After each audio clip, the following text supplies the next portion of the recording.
Here at Rainbow's Family Clinic, it's the time of year for those back-to-school vaccines.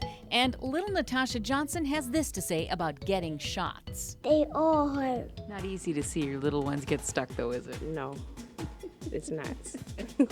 I always think it hurts the mom more. Yeah, it does. Dr. Robin Strosaker is Medical Director of Inpatient Services at Rainbow. Nobody likes to see their child in pain, and nobody likes to see their little ones poked a bunch of times.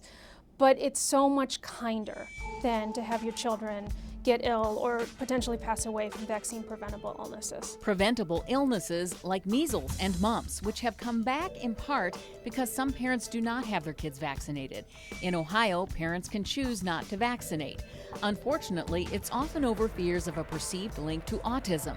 Dr. Strosaker says all of the studies on this show no link. I'm a mom, and my oldest child has autism, and I have read the studies over and over and over and over. He's fully vaccinated, and so are his brothers. I feel that strongly about the fact that there's no link between autism and vaccines. A recommended schedule of vaccines begins at birth and continues into adolescence, when the so-called 7th grade shots are given, boosters and the vaccine for meningitis. That vaccine is especially important as kids head off to college. Dorms is a perfect place for meningococcus to spread. Meningococcus is that scary sort of meningitis you hear about where a child is well one day and then critically ill or may have passed away the next. It can happen that quickly, so it's an incredibly important vaccine. And the vaccine for HPV, a sexually transmitted virus that causes several kinds of cancer, is also recommended around age 12. So parents will say, but my child's not sexually active.